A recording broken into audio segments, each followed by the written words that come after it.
alguma sugestão ou um comentário, nos envie uma mensagem aqui na nossa página do Facebook, que nós teremos o maior prazer em lhe responder. Nossa adaptação e transformação é constante, né? Eu tenho dito isso diversas vezes. Mas tanto no assunto quanto na forma que nós temos praticado os nossos estudos, né? Todas as entidades que emitem aulas, enfim, escolas e até muitas congregações estão se adaptando nessas novas tecnologias, né? E sabemos que isso é importante. Mas o fato é que, do formato que estamos fazendo, nós queremos entender a vontade do Senhor para a nossa vida. E mesmo com esses novos métodos e essas tecnologias, nós não mudamos o contexto geral daquilo que nós estamos aprendendo, né? Porque muitas vezes pode passar na cabeça de nós mesmos que toda essa tecnologia acaba distorcendo. E nunca é essa a nossa intenção. Nossa intenção sempre é estar fundamentado nas Sagradas Escrituras. Sempre será a nossa base de entendimento para a vontade do Senhor da nossa vida. E aí nós temos a oportunidade de sermos transformados e, principalmente, podemos colocarmos em prática a vontade do Senhor em nossa vida. Nós temos falado nessas lições, nessas últimas 3 lições, nós falamos sobre paciência nas provações, no capítulo 1. No capítulo 2, nós vimos sobre o cristão que pratica a verdade e o amor ao próximo, uma das marcas importantíssimas. No capítulo 3, nós vimos a respeito do controle sobre a nossa língua e a sabedoria divina. E hoje nós falaremos no capítulo 4 e daremos continuidade no que Tiago quer nos ensinar com essas marcas, que devemos demonstrar, através dessas marcas, a maturidade espiritual tão desejada.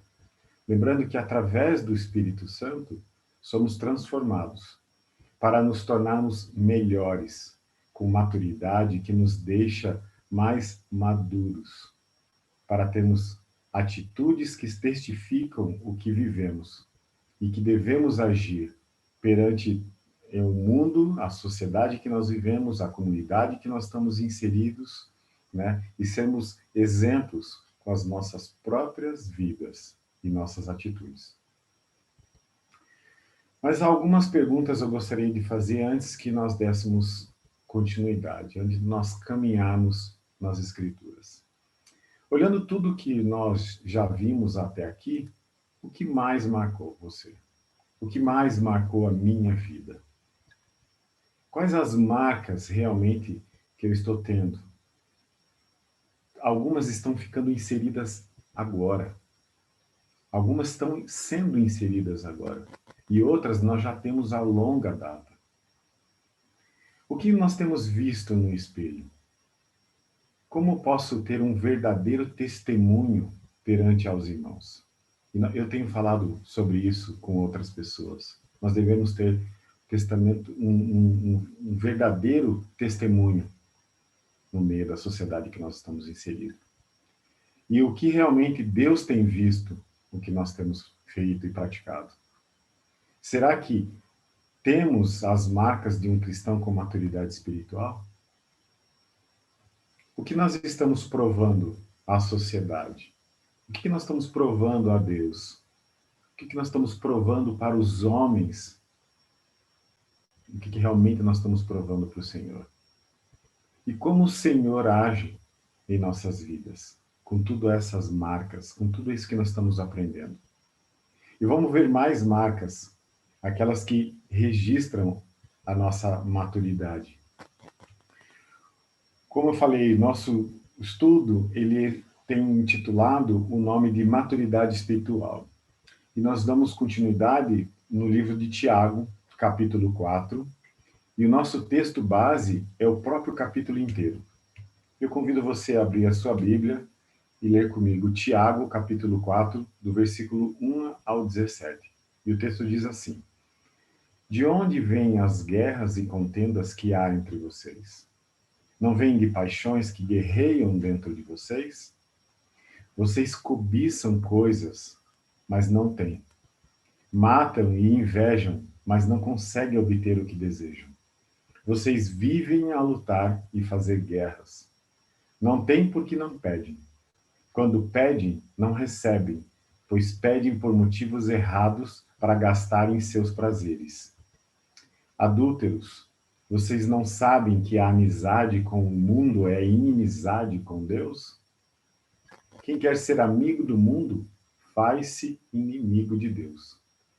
Ou vocês acham que é sem razão que a Escritura diz que o Espírito que ele fez habitar em nós tem fortes ciúmes? Mas ele nos concede graça maior. Por isso, diz a Escritura, Deus se opõe aos orgulhosos, mas concede graça aos humildes. Portanto, submetam-se a Deus, resistam ao diabo, e ele fugirá de vocês.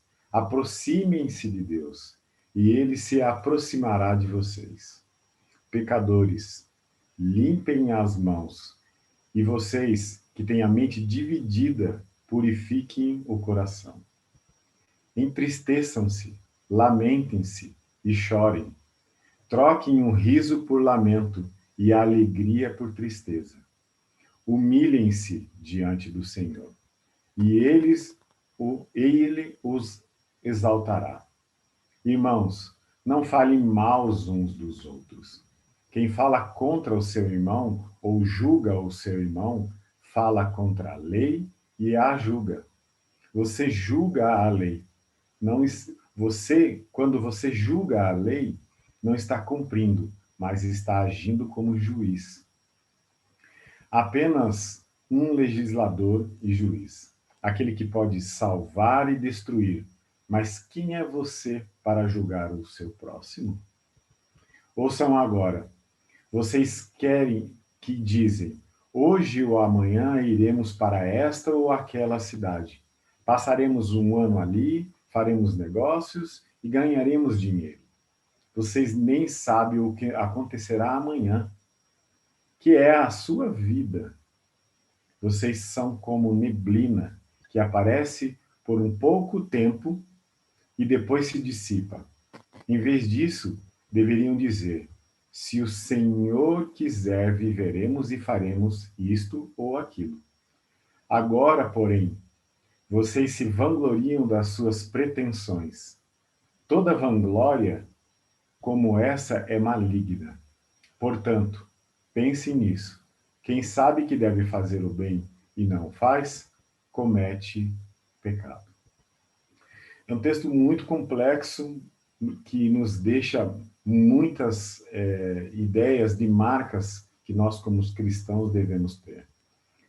E antes de eu dar continuidade, eu quero ressaltar que o que Tiago nos fala nesse capítulo aqui pode nos parecer muito leve, realmente, mas ele também pode parecer muito pesado. Eu fiz muitas reflexões e tenho feito reflexões em cima de tudo aquilo que eu tenho buscado entendimento. E dependendo de onde nós estamos na nossa caminhada cristã, como eu já falei anteriormente, reforce o que eu tenho dito. Esse texto ele pode mexer muito conosco, de não podemos nem olhar no espelho. Ou seja, se olharmos, a gente vai olhar aquilo que a gente não gosta de ver. Mas poderemos também, ao olhar no espelho, nos orgulhar, por estarmos refletindo tudo aquilo que acabamos de ler, ou seja, ter as marcas que temos falado. E quais as marcas que nós devemos ter? Qual é uma primeira marca que eu quero trabalhar, que esse texto nos conduz? O cristão, ele é um pacificador. Veja que Tiago fala a respeito de guerra. E será que nós estamos em guerra hoje, aqui no mundo que nós estamos vivendo? Sabe que muitas vezes, quando nós associamos guerra, a gente só pensa naquelas destruições, né? Bombas e e enfim, tudo aquilo que nós conhecemos como guerra. Mas, na verdade, essa guerra, ela faz parte do nosso convívio. Porque ao examinar um pouco mais a palavra, não só guerra, mas a palavra contenda, como ele diz lá no versículo 1, né, guerras e contendas, eu me deparei pelo menos com 35 sinônimos sobre a palavra contenda. E eu gostaria de compartilhar alguns, para que nós pudéssemos refletir. Contenda, sinônimos de contenda, significa conflito, discussão, polêmica e desentendimento. Eu trouxe só as 4, tem mais de 35 sinônimos. Palavras que são iguais ao mesmo entendimento. Né? E será, então, que temos contendas? Será que nós estamos vivendo em guerra ou não? Será que nós estamos tendo contendas no meio de nós? Passando por conflitos, discussões, polêmicas e desentendimento? Dentro dos nossos lares, dentro do nosso trabalho, dentro da nossa congregação? Estamos tendo conflitos, discussões? Se nós tivermos essas contendas, por que nós temos elas? Será que por paixões erradas? E eu gostei quando ele cita essa palavra paixões. Paixões é aquilo que nós estamos loucamente voltados. Será que nós estamos com paixões erradas? Que talvez tenhamos dentro de nós? E por que nós temos essas paixões erradas, muitas vezes? Uma das coisas que eu consigo pensar, e são várias, é quando nós temos cobiça. Quando nós temos inveja do nosso próximo. Quando nós desejamos coisas que não nos levam ao caminho de Deus. Quando nós provocamos intrigas entre os próprios irmãos. Tudo divergente do que se representa a maturidade espiritual.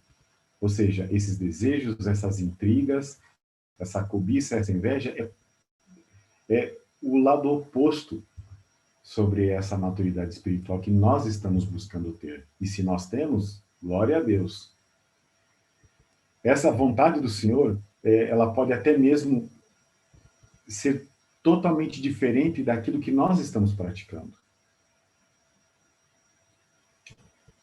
Sobre a prática da verdade, sobre a sabedoria, sobre o amor ao próximo, sobre o controle da língua, sobre ter uma conduta de vida reta, como nós falamos na aula, na lição anterior. Tudo muito divergente. Se temos todas essas coisas, que não é por pedir mal e por motivos errados, como ele menciona lá no versículo 3, quando pedem, não recebem, pois pedem por motivos errados, para gastar nos seus prazeres. Então, muitas vezes, as coisas que nós pedimos destoam de ter uma maturidade espiritual, porque nós pedimos por cobiça, nós pedimos por inveja. Isso é totalmente ao contrário. E, obviamente, o que nós estamos pedindo errado, nós não receberemos. E olha o que ele fala lá no versículo 4, onde ele diz, adúlteros. E a primeira vez que eu li essa passagem, há muitos anos atrás, eu já fiz uma conexão que não tem nada a ver com o contexto. Quando ele cita essa palavra adúlteros. Quando ele cita realmente adúlteros, dentro desse contexto, ele está se referindo aos cristãos que são espiritualmente infiéis. E nós estamos falando sobre maturidade espiritual. Então, se ele está nos chamando de adúlteros, é porque nós temos sido cristãos infiéis, que vem de oposto com o modelo que ele quer que nós sejamos, cristão com maturidade. Então, nós não podemos ser adúlteros. Ou seja, nós temos que estar com nossos corações voltados às obras e não às do mundo, mas firmes nos ensinamentos e próximos do Senhor nas obras do reino, de tudo aquilo que nós já falamos. Um dos grandes motivos de guerras e contendas que temos dentro de nós é exatamente este. Quando nós não discernimos exatamente o que nós queremos. O que nós queremos fazer, o que nós queremos ser. O que desejamos para o nosso prazer e não a vontade de Deus. Mais adiante, falaremos também sobre isso. Porque muitas vezes nós queremos um monte de coisas, mas isso nem é a vontade de Deus para a nossa vida. Olhando lá em Salmo 133, versículo 1, diz assim: como é bom e agradável quando os irmãos convivem em união. E por que eu coloquei essa passagem no meio dessa lição de Tiago? Porque é um grande contraponto na guerra, ou seja, a união. A palavra união, ela é totalmente ao contrário de guerras e contendas. E porque nós temos o Espírito Santo que habita dentro de nós, e nós temos falado isso muitas vezes, ele tem essa função de nos mantermos unidos, nos mantermos humildes, e assim termos acesso à graça e sermos verdadeiramente unidos para enfrentar as guerras internas que nós temos, as guerras contra as pessoas que nós temos, e a guerra, muitas vezes, contra o próprio Deus. Porque quando ele nos chama de adúlteros, ele está falando que nós guerreamos contra Deus, porque nós nos distanciamos, nós nos afastamos de Deus. Mas também quando eu falo desta palavra graça, eu gosto sempre de reforçar que temos sim a graça, mas com responsabilidade e obediência do que devemos fazer para tal recebimento. Ou seja, nós temos a oportunidade de recebermos a graça, pois não foi de graça. Custou muito caro. Custou a morte de Cristo na cruz por nós.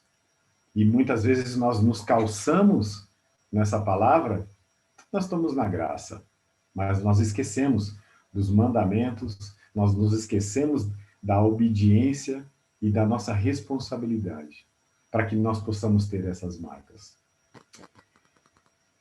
Por isso ele nos fala sobre submeter a ele e resistir ao pecado, como diz lá no versículo 7 e 8. Diz assim: portanto, submetam-se a Deus, resistam ao diabo, e ele fugirá de vocês. Aproximem-se de Deus, e ele se aproximará de você. Pecadores, limpe as mãos, e vocês que têm mente dividida, purifiquem o coração.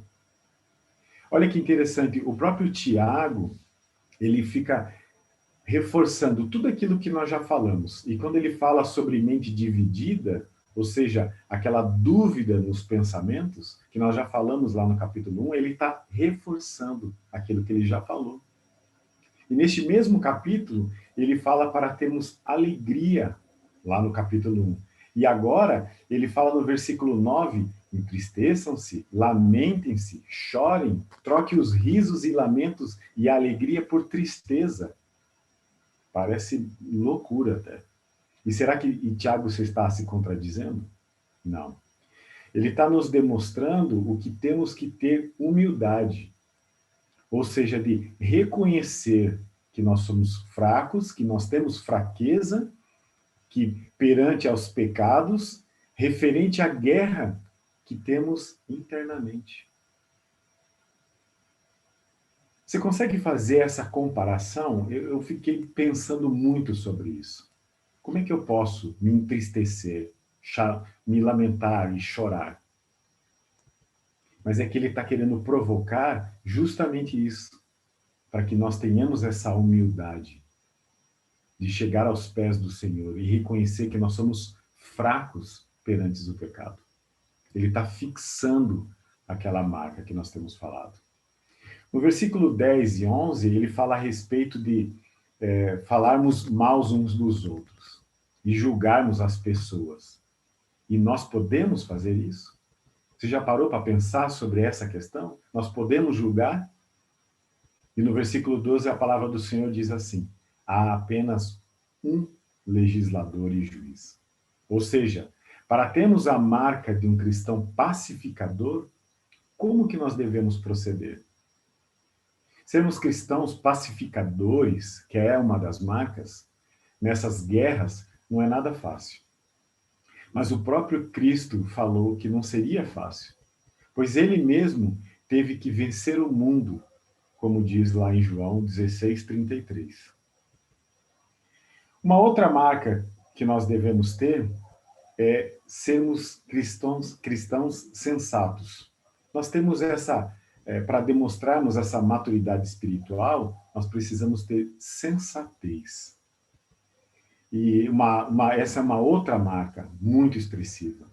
Ao contrário do que ele cita lá falando no versículo 13, ouçam agora vocês que dizem, hoje ou amanhã iremos para esta ou aquela cidade, passaremos um ano ali, faremos negócios e ganharemos dinheiro.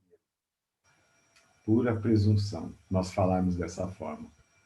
Fazer planos, eu posso falar muito claramente sobre isso. Fazer planos realmente é a vontade de Deus. Indiscutivelmente. Ele quer isso para a nossa vida. Que nós tenhamos uma vida com planejamento, com dedicação, com pontos a serem conquistados. Mas antes devemos lembrar que Ele tem plano para nós, para as nossas vidas. Então, o que nós devemos fazer? Nós devemos colocar Deus em primeiro lugar em nossos planos e desejos. Ou seja, sem sermos presunçosos, sem sermos arrogantes e acharmos que sabemos o que vai ser da nossa vida. E olha o que diz lá no versículo 14 e 15. Vocês nem sabem o que acontecerá amanhã, que é a sua vida. O texto fala isso para nós. Vocês são como neblina que aparece por um pouco tempo e se dissipa. No versículo 15 diz assim, em vez disso, deveriam dizer, se o Senhor quiser, viveremos e faremos isto ou aquilo. Então, adianta nós planejarmos um monte de coisa, se nós, em primeiro lugar, não colocarmos Deus em nossa vida?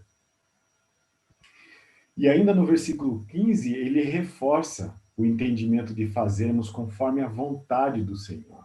Ou seja, colocando ele nos planos e tentando alinhar os pensamentos e tentar entender o que Deus tem para nós. Porque muitas vezes a gente fala assim, Deus tem planos para nós, mas que planos são esses? Então, para que nós possamos entender, nós precisamos fazer avaliações. Nós precisamos avaliar a complexidade da vida. Ou seja, verificando as guerras que estamos passando. E por que nós estamos passando. O momento aonde nós entramos na nossa caminhada. Avaliarmos a nossa maturidade. Nós precisamos fazer essa avaliação dessa complexidade da vida. Nós precisamos avaliar quando nós ignoramos os planos do Senhor. Cometemos uma grande contenda se não fizermos essa avaliação. Pois sem saber o verdadeiro desejo do Senhor para as nossas vidas, podemos nos perder.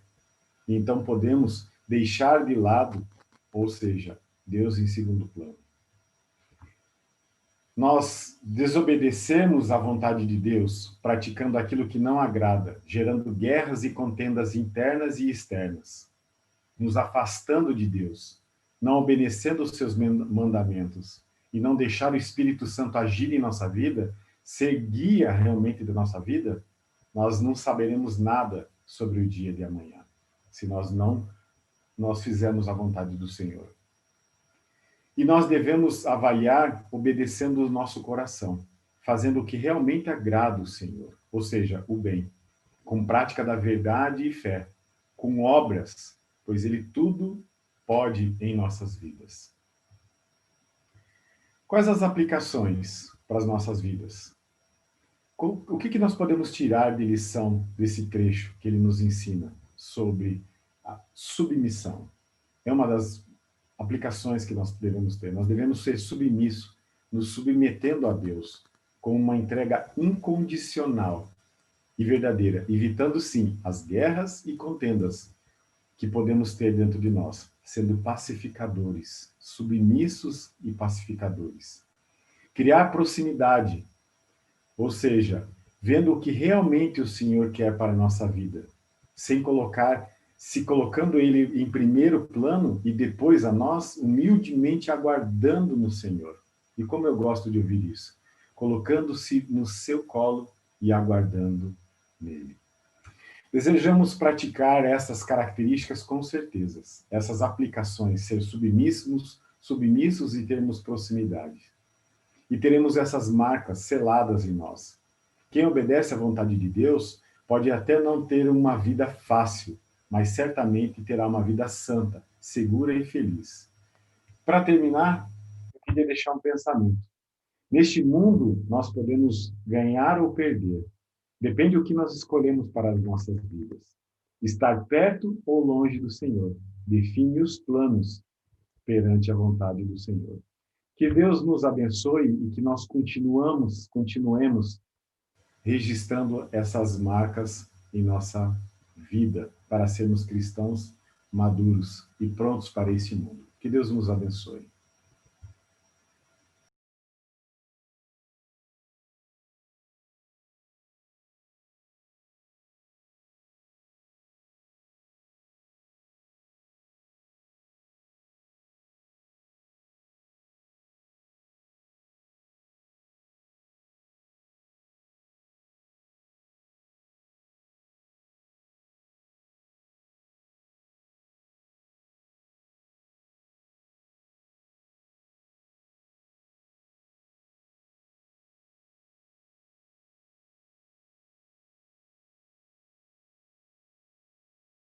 A ti, ó Deus, fiel e bom Senhor, eterno Pai, supremo benfeitor,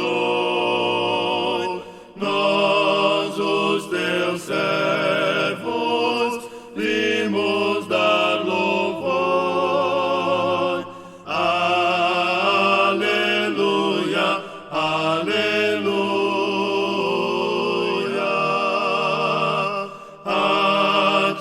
Deus Filho, Salvador Jesus,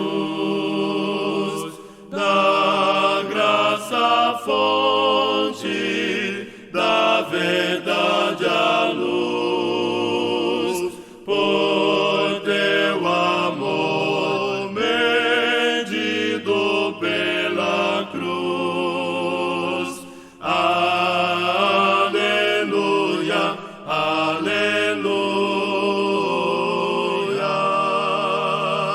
a ti, ó Deus, real consolador,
Bom dia, amados irmãos. Iniciamos agora o nosso culto de adoração ao nosso Deus. Para darmos início, quero deixar uma leitura que se encontra em 2 Coríntios 6, que diz: Como cooperadores de Deus, insistimos com vocês para não receberem em vão a graça de Deus. Pois ele diz: Eu o ouvi no tempo favorável e o socorri no dia da salvação. Digo-lhes que agora é o tempo favorável. Agora é o dia da salvação. Oremos. Senhor meu Deus, obrigado por nos permitir nos reunirmos novamente no primeiro dia da semana para adorar o nome do Senhor, pois o Senhor é o nosso Deus. E quero pedir que o Senhor abençoe o nosso culto de adoração, para que os nossos corações sejam confortados pela Tua palavra e que o Senhor venha nos edificar e nos fortalecer ainda mais na nossa fé que nós temos em Cristo Jesus. Obrigado, meu Deus, por ter entregado o Teu Filho amado na cruz do Calvário para que nossos pecados fossem perdoados e assim nós tenhamos livre acesso ao Senhor. Muito obrigado, meu Deus. Peço para que o Senhor continue conosco e abençoe o nosso culto de adoração ao Senhor. Em nome de Jesus eu oro. Amém.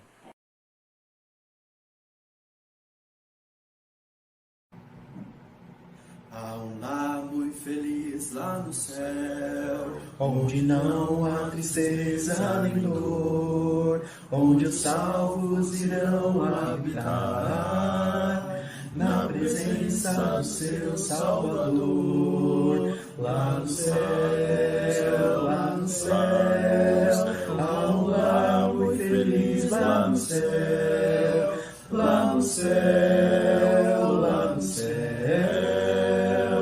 Há um lar muito feliz lá no céu. Eu também vou viver lá no céu, e hei de ver quem me deu salvação. Não demora o momento de eu ir e morar lá naquela mansão. Lá no céu, lá no céu, há um lar muito feliz lá no céu, lá no céu, lá no céu, há um lar muito feliz lá no céu. Nesse lar tão feliz lá no céu, nunca o mal poderá penetrar, só a glória, a pureza e prazer, onde os salvos por Cristo hão de entrar.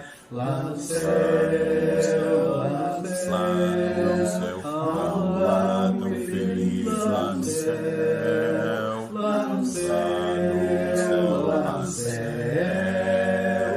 há um lar muito feliz lá no céu.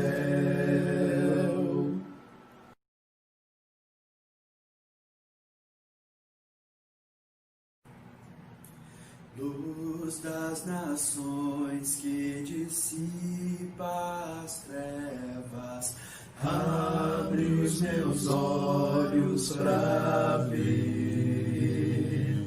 Lindo tu és, eu só quero adorar-te, dar os meus dias para ti. Vim para adorar-te, vim para prostrar-me, vim para dizer que és meu Deus, totalmente amável, totalmente digno, és maravilhoso para mim. Rei sobre todos, tu és exaltado, entronizado nos céus. Humildemente viestes à terra, se entregou por amor. Vim para adorar-te, Vim para prostrar-me, vim para dizer que és meu Deus, totalmente amável, totalmente digno, és maravilhoso para mim. Não saberei quanto custou ver meus pecados lá na cruz. Não saberei quanto custou ver meus pecados lá na cruz. Vim para adorar-te, vim para prostrar-me, vim para dizer que és meu Deus, totalmente amável, totalmente digno, és maravilhoso para mim.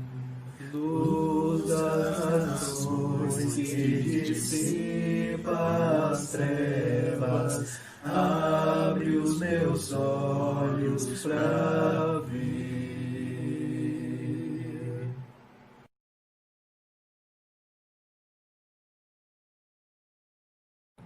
A graça do reino de Deus é pra mim e pra você. Minha vida foi gerada em Deus para abençoar você. E Jesus nos edificará, nossas vidas frutificarão. Sou um vaso pra te amar e abençoar. A glória do reino de Deus é pra mim e pra você. Minha vida foi gerada em Deus para abençoar você. E Jesus nos edificará, nossas vidas frutificarão. Sou um vaso pra te amar e abençoar. O amor do reino de Deus é pra mim e pra você. Minha vida foi gerada em Deus para abençoar você. E Jesus nos edificará, nossas vidas frutificarão. Sou um vaso pra te amar e abençoar. Nós somos vasos pra te amar e abençoar.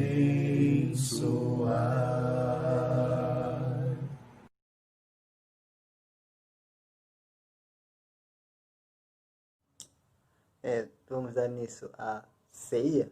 E, por favor, abram a Bíblia em 1 Pedro. 1 Pedro 3. Sei, não é uma passagem normal para ceia. 1 Pedro 3 vai dizer do 13 em diante. A gente pode ver, eu vou ler aqui. Ora, eu vou ler na Almeida, Revista Atualizada. Ora, quem é que vos há de maltratar, se for zelosos do que é bom? Mas ainda que venham a sofrer por causa da justiça, bem-aventurados são. Não tenham medo, portanto, com as suas ameaças, nem fiqueis alarmados. Antes, santificai a Cristo como Senhor em vosso coração, estando sempre preparados para responder a todo aquele que vos pedir razão da esperança que há em vós. Fazendo-o, todavia, com mansidão e temor, com boa consciência, de modo que, naquilo em que falam contra vós outros, fiquem envergonhados os que difamam o vosso bom procedimento em Cristo. Porque se for da vontade de Deus, é melhor que sofrais por praticares o que é bom do que praticando o mal.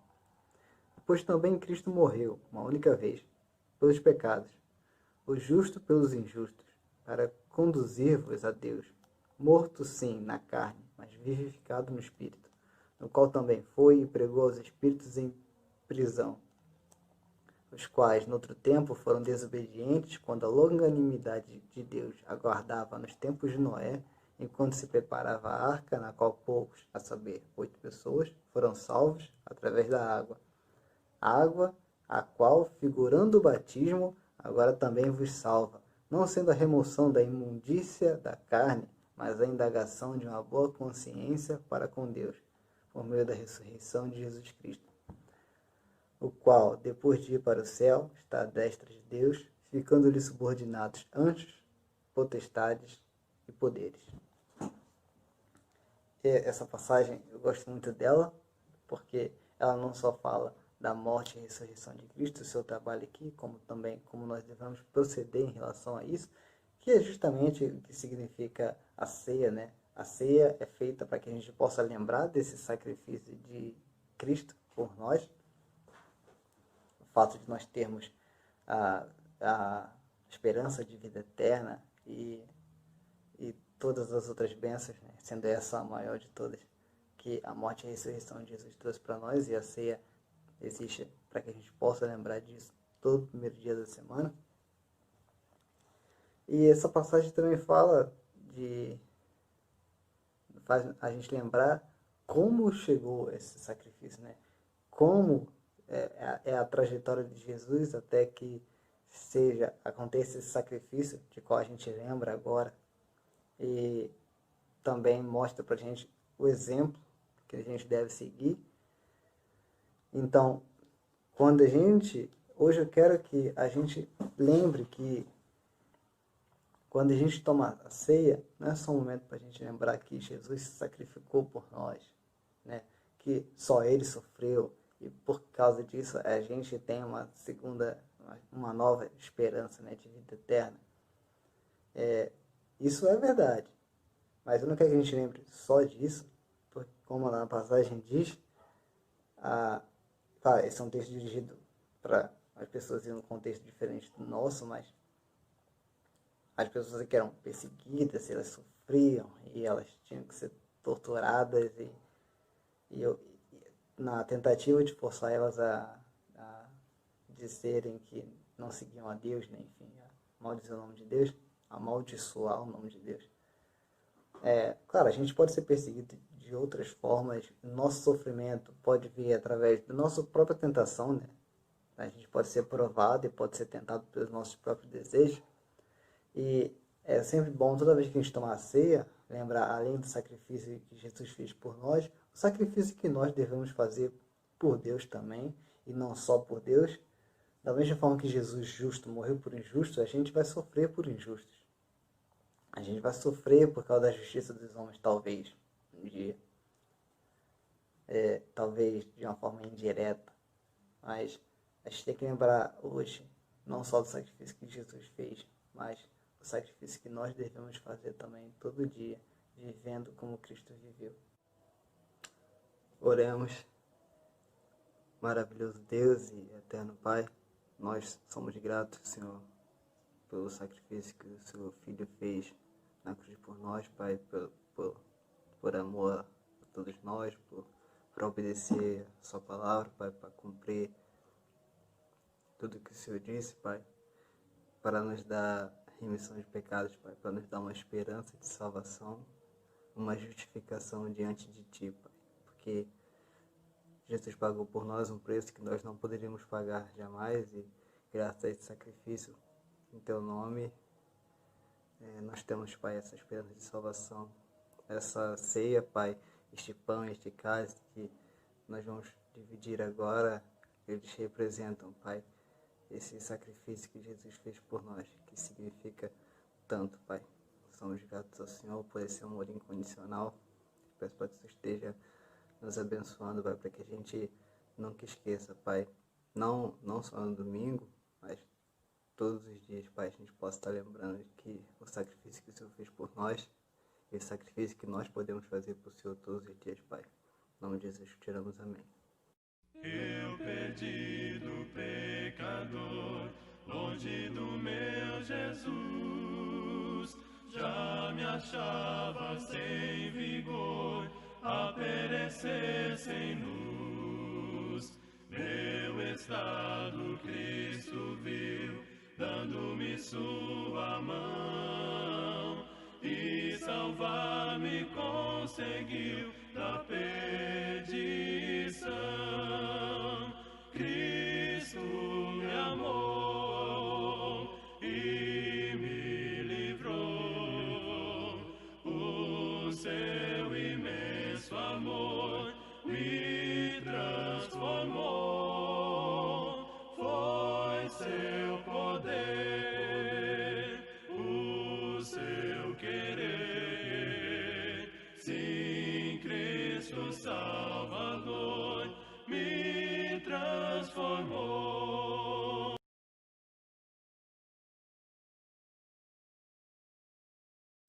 Para a oferta, nós vamos ler Mateus capítulo 27, do versículo 46. Mateus 27, versículo 46, diz assim: E perto da hora nona, exclamou Jesus em alta voz, dizendo: Eli, Eli, lama sabachthani. Isto é, Deus meu, por que me desamparaste? E alguns dos que ali estavam, ouvindo isso, diziam: Este chama por Elias. E logo um deles, correndo, tomou uma esponja e embebedeu-a em vinagre, e pondo-a numa cana, dava-lhe de beber. Os outros, porém, diziam: Deixa, vejamos se Elias vem livrá-lo. E Jesus, clamando outra vez com grande voz, rendeu o espírito. E eis que o véu do templo se rasgou em dois, de alto a baixo, e tremeu a terra, e fenderam-se as pedras. E abrindo-se os sepulcros, e muitos corpos dos santos que dormiam foram ressuscitados. E saindo dos sepulcros, depois da ressurreição dele, entraram na cidade santa, e aparecendo a muitos. E o centurião e os que ele guardavam a Jesus, vendo o terremoto e as coisas que haviam sucedido, tiveram um grande temor, e disseram: Verdadeiramente, este é o Filho de Deus. Nós vemos aqui um dos maiores exemplos de oferta. Jesus se ofertando como sacrifício em nosso favor. E o resultado desse sacrifício de Jesus é almas sendo salvas e o testemunho. Nós vemos que aqui tem uma frase que é dita: verdadeiramente este era o Filho de Deus. Uma das pessoas que estavam ali conseguiram enxergar que Jesus era o Filho de Deus. E este é o objetivo da oferta: nós adorarmos a Deus com nossas ofertas, para que as pessoas vejam que verdadeiramente Jesus é o Filho de Deus. Vamos orar pelas nossas ofertas e agradecer a Deus por termos essa oportunidade de ofertar. Oremos. Senhor grandioso Deus, maravilhoso Pai, somos gratos ao Senhor por essa oportunidade de estarmos ofertando ao Senhor. Pedimos que o Senhor esteja conosco sempre. Em nome do teu Filho amado Jesus. Amém.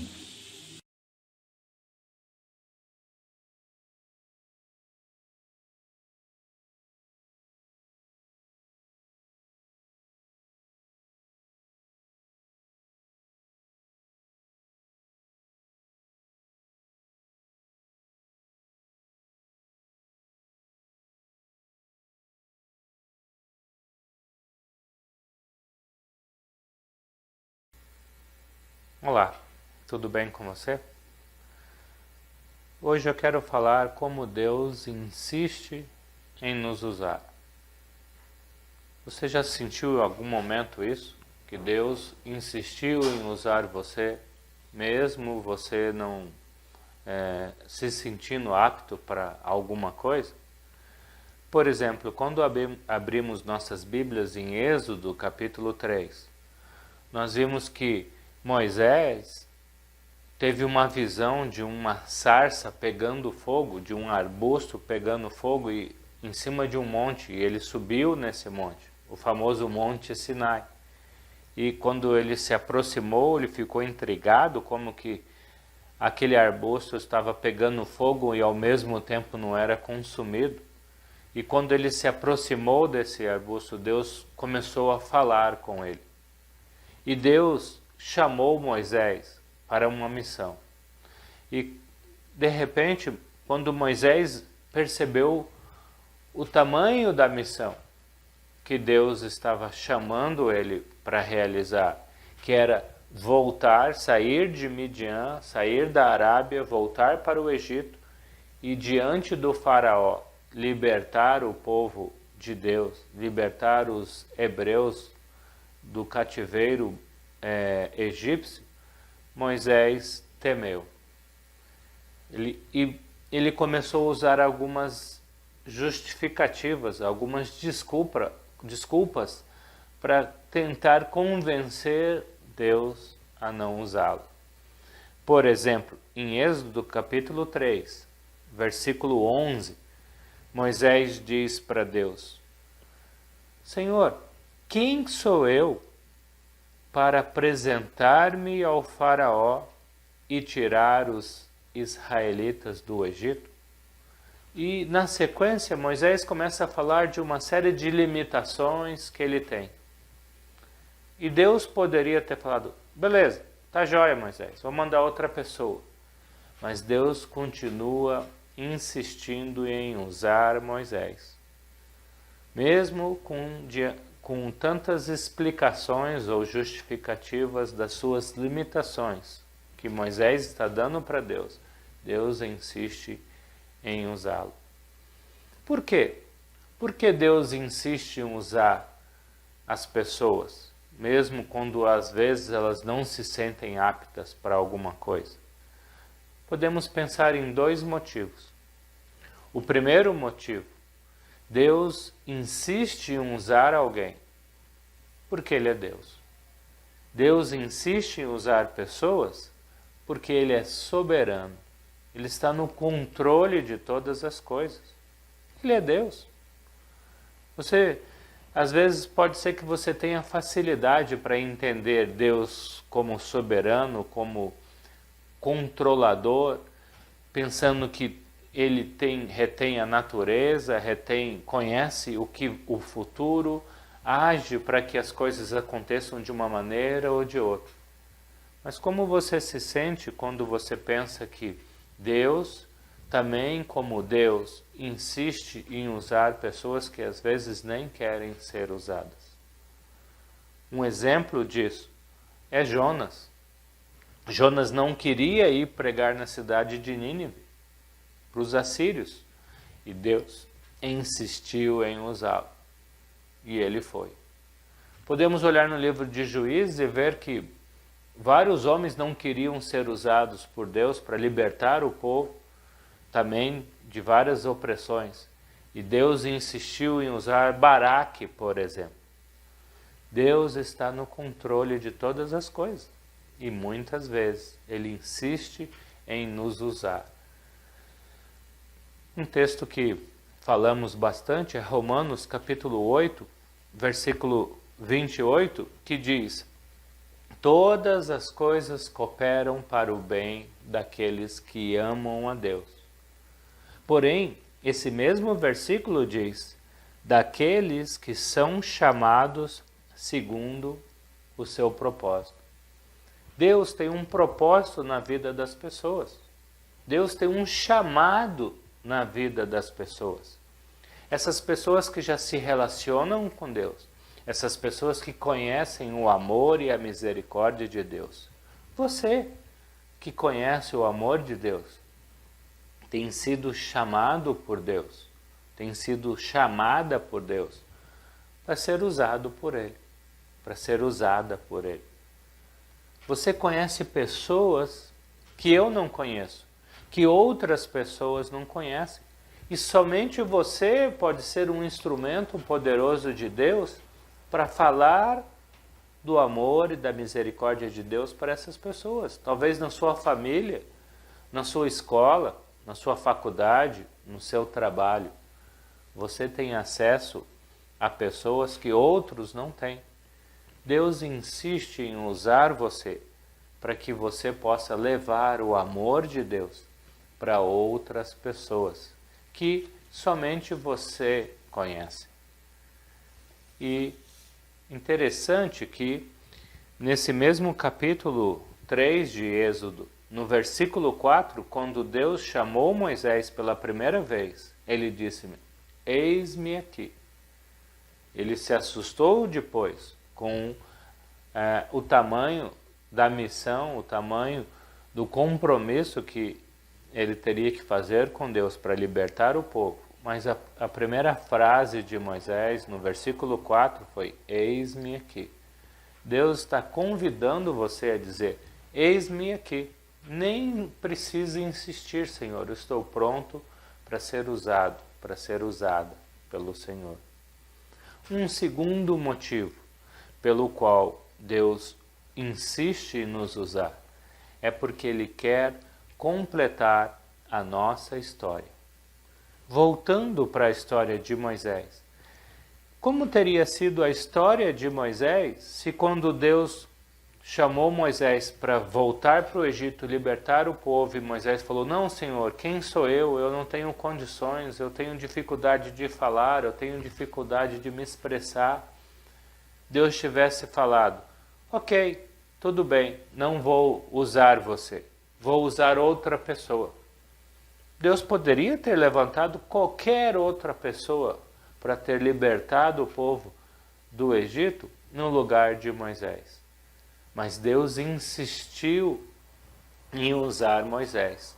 Porém, se Deus não tivesse feito isso, qual seria a história de Moisés na Bíblia? De um homem que foi criado pela filha do faraó, sendo hebreu, mas foi criado como egípcio.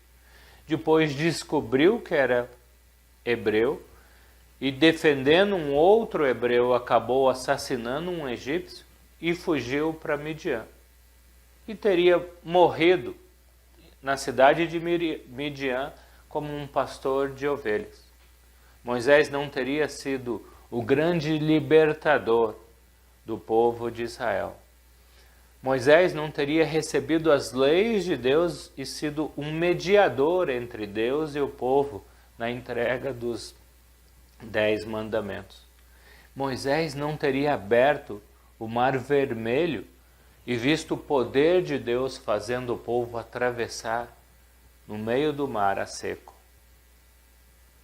Deus insistiu em usar Moisés e mudou a história de Moisés. Deus insiste em nos usar porque Ele quer fazer a nossa história melhor do que ela é. Se Deus não tivesse entrado na minha vida, o que eu estaria fazendo agora? Se Deus não tivesse entrado na sua vida, aonde que você estaria agora? Se Deus não tivesse tirado você das trevas e transportado você para a luz do reino de Jesus, como que você estaria hoje? O que você estaria fazendo? Como estaria a sua saúde física e espiritual?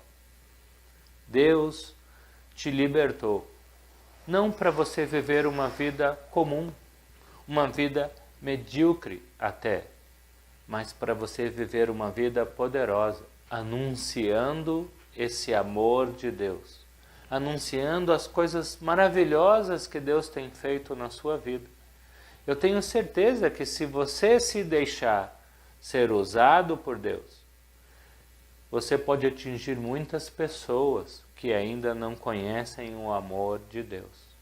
Deus insiste em nos usar. Insiste em nos usar não porque somos melhores do que outros, mas porque porque Deus quer fazer da nossa história uma história poderosa de relacionamento com Deus e de pessoas que são usadas por Deus para atingir outras pessoas que ainda não têm a salvação. Deus quer usar você para libertar pessoas que estão nas garras de Satanás, para que essas pessoas possam ter vidas libertas e abençoadas com Deus. Por isso Deus insiste em nos usar. Se nós recusarmos, Ele vai usar outras pessoas. Porém, se nós dissermos, eis-me aqui, Senhor, me use, podemos mudar a nossa história, podemos mudar a nossa vida. Como eu já disse, Moisés, depois de relutar, aceitou ser usado por Deus. E lemos coisas maravilhosas que Moisés fez no livro de Êxodo. Por quê? Porque Deus insistiu em usá-lo. Você está pronto para ser usado por Deus? Então diga para Deus, eis-me aqui, Senhor. Não precisa insistir, estou pronto para fazer a tua obra. Estou pronto para ser usado no meu lar, no meu trabalho, na minha escola, na minha família, aonde quer que eu esteja. Eis-me aqui, me use, para a honra e glória do Senhor, e para que o Senhor possa fazer de mim um vaso de bênção, útil, para que outras pessoas também conheçam a Ti. Tome posse dessas bênçãos e seja um instrumento nas mãos de Deus, que insiste em nos usar. Amém?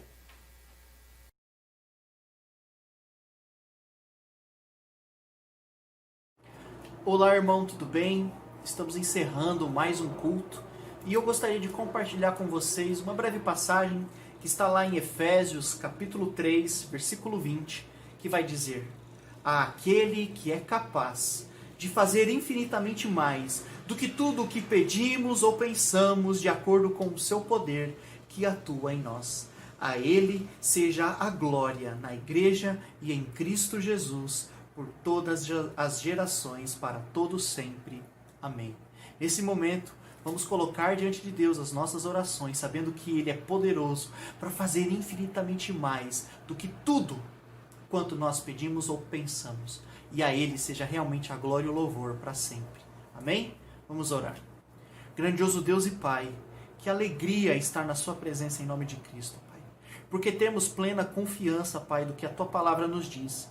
Que o Senhor, Pai, é poderoso para fazer infinitamente mais do que tudo que nós podemos imaginar ou pensar. E nesse momento, Pai, nós colocamos diante do Senhor todas as nossas necessidades. Nós oramos, Pai, pelos nossos irmãos que têm passado por problemas físicos, financeiros, espirituais, lutas espirituais. Que o Senhor, Pai, possa dar o necessário a cada um, Pai. Que o Senhor, na sua misericórdia, Pai, possa ajudar a cada irmão a permanecer fiel e a conseguir enfrentar cada desafio, Pai. Nós oramos e agradecemos por esse culto que tivemos, onde nós lembramos mais uma vez da sua gloriosa majestade, do seu amor e da grande misericórdia conosco, Pai, ao enviar Cristo na cruz por nós. Que o Senhor abençoe essa semana que se inicia e damos glória ao Senhor para sempre. E em nome de Cristo nós oramos. Amém. Amém, irmão. Tenha uma ótima semana e fique com Deus. Ora, aquele que tem o poder de fazer muito mais do que pedimos ou pensamos, conforme o seu poder que opera sobre nós. Ora, aquele que tem o poder de fazer muito mais do que pedimos ou pensamos, conforme o seu poder que opera sobre nós. A Ele seja a glória em Cristo na Igreja de geração em geração. A Ele seja a glória em Cristo na Igreja de geração em geração. A Ele seja a glória em Cristo na Igreja de geração em geração. Ora, aquele que tem o poder de fazer muito mais do que pedimos ou pensamos, conforme o seu poder que opera sobre nós. Ora, aquele que tem o poder de fazer muito mais do que pedimos ou pensamos, conforme o seu poder que opera sobre nós. A Ele seja glória em Cristo na igreja de geração em geração. A Ele seja glória em Cristo na igreja de geração em geração. A Ele seja glória em Cristo na igreja de geração em geração. Ora, aquele que tem o poder de fazer muito mais